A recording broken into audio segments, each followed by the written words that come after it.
This presentation of the Savage Nation is brought to you by Inheritance Funding Company. Hi there, we are Armstrong and Getty. We're on every morning, 6 to 10 here on 910 KNEW, or download the podcast and listen anytime at 910KNEW.com. Warning. The Michael Savage Show contains adult language, adult content, psychological nudity. Listener discretion is advised.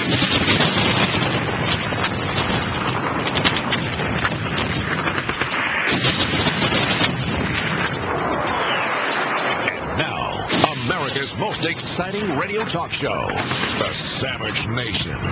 Here is Michael Savage.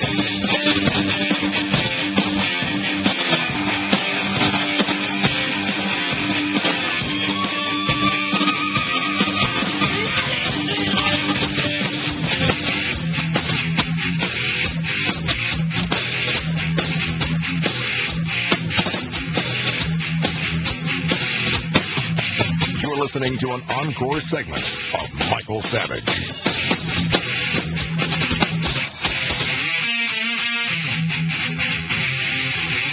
Right now, I'd like to take some calls from you at 1-800-449-8255. That's my phone number. From anywhere in the United States of America and England, 1-800-449-8255. Is that my number? What do you think thus far of the podcast of the author of Party of One by Kalefasena? I got to tell you, I enjoyed the meeting with him. He's a great guy. I didn't know how it would turn out in advance. But if you have any comments thus far, I'd like you to call me at 1-800-449-8255. This is something I think mainly women are going to call about. I think mainly women read the New York. I'm joking. No, it's kind of like a woman thing to have the New York. But when I was a kid and there were kids who had a little more money, they had the New Yorker in the house. We didn't have the New Yorker. We had the Daily News, the Mirror. But if you were really you made a little more money, you had the New Yorker, and you heard the parents talking about what was in the theater and movies from the New Yorker. But since my family didn't go to theater, I don't either. By the way, I'm not putting them down. I hate the theater, despise it. Nothing against you if you're an actor. I love acting. I prefer movies. In fact, I have another friend who's a genius, and I had a greasy Chinese lunch with him yesterday. I said, let me ask you something. Do you go to the opera or symphony or the theater? No, he said, I hate it. He said, I like to go home at night and lock the doors like you do and watch movies. I said, to me, theater predates Edison. I mean, it predates the motion picture. Why would I want to sit in the theater with someone passing gas in front of me or, perfume or a cough job?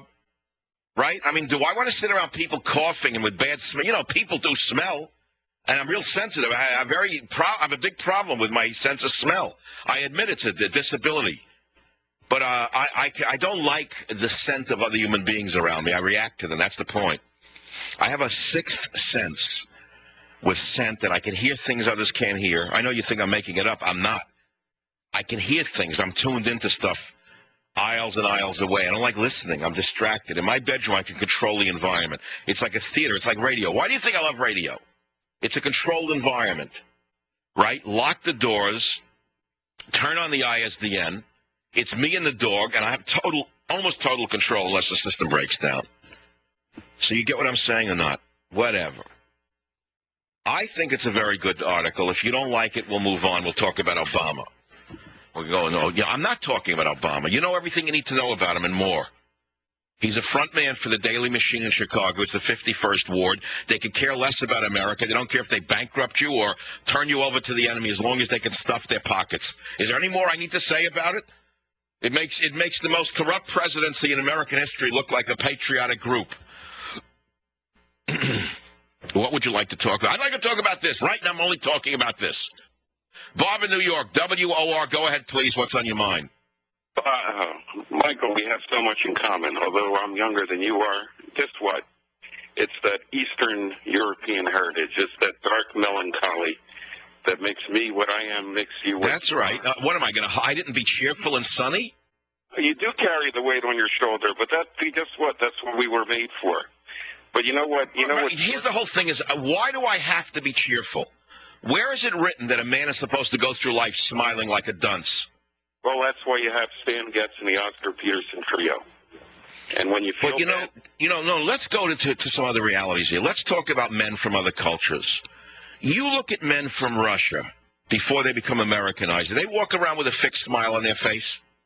No, they walk around Look at the men from Mexico. Take a look at their faces, with or without the gangland tattoos. Do they walk around the streets smiling? No, they walk around with a grimness. Is that correct? Correct. Okay, well, that's the nature of human beings. They're grim. The smile is an add-on from A Life with Father. And you're exactly. So, in other words, you're a lifetime depressive. You're on medication. Hey, I'm from the same place. No, level with me. Are you on medication? No. Neither am I. See, I raged against it all my life. Just because you are grim and melancholic doesn't mean you're sick. And by the way, just because a person has complexity doesn't mean that they're conflicted. This is something you have to understand. If you read this profile of me, which I hope many of you will do by buying the magazine, you're going to see things that apparently are conflicted, but they're not conflicted. What they are is complex. And you have to understand that you can be complex without being in conflict. See, in our society today, men are being driven, men and women, of course, are being driven into becoming either one thing or another. Are you a liberal or are you a conservative? Are you white? Are you black? Are you Hispanic or are you Asian? Are you for or are you against? Well, that's not what human beings are. Human beings are a blend of things. Human beings are complex. And only in recent times do we see a desire to hammer us all into one thing or the other. You get it? I get it. Sorry, I'm sure you do. So what I'm saying is I'm from another time. I got to admit it. I am not this, I am not that. I'm this and that. I am neither here, I am neither there. I'm here and there. In other words, you can make of me what you want. And so you can say, well, therefore, what are you? I'll say, I'll let you decide. Because you can demonize me, as many people do in the media, because what they do is they take words I say out of context and turn them into the whole me. That's not who I am. That's what they did to me in England. They took words that I said, twisted them, took them out of context, and they made me into the equivalent of a murderer who actually killed people. Is that who I am? Have I ever killed anybody? No. You understand what I'm saying to you? So this fellow who did the profile of me in the New Yorker, I think understands what I just said better than anybody who's ever interviewed me. In fact, right now, if I have a minute or two, I'm going to read a few more pieces from the profile of Michael Savage from the New Yorker. Savage abhors animal cruelty, though not as much as he abhors the animal rights movement. And as many listeners know, his interest in the natural world predates his identity as a firebrand. He is a scientist by training, and before he became a talk show host, he was the author of more than a dozen books on alternative medicine. Somehow the years of research made him not a chipper health nut, but a melancholy fatalist, all too aware that every day brings with it a new dose of poison for his beleaguered body. Quote, theoretically, when I get off the air, I should go run, I should walk, I should bicycle, I should do a treadmill, he told his listeners, while lamenting that he never followed his own advice. He offered a synopsis of the night before, quote, the worst thing you could do is go to dinner. I went to dinner.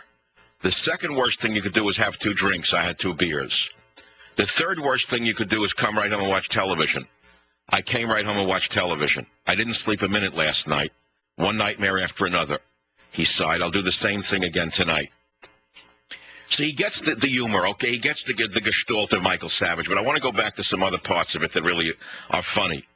Earlier this year, Savage found himself at the center of a strange international incident after the British government announced seemingly out of the blue that he was on a list of 22 hate promoters who had recently been banned from entering the country.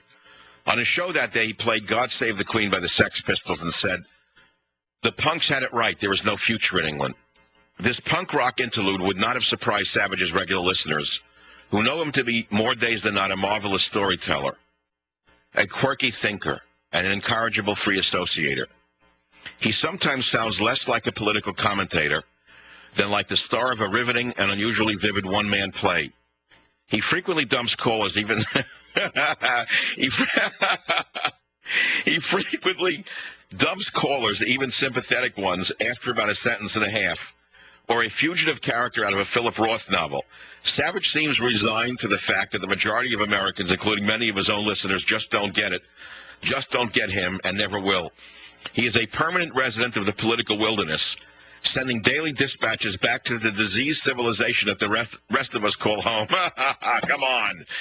I haven't read writing as good as this in years. I mean, some of it's not complimentary that's coming up, believe me, and some of it's wrong. There's some errors in here, but the writing is superb.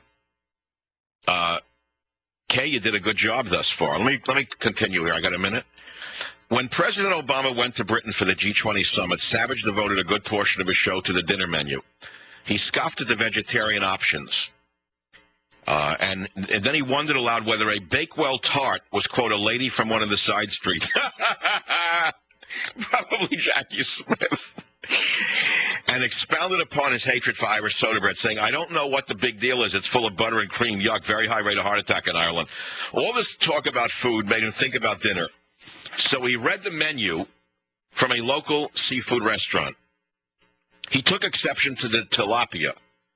That's like pond grown. That's the worst. And to the oyster shooter. Quote, it sounds like a dirty thing to order. He then turned his attention to the frog's legs. He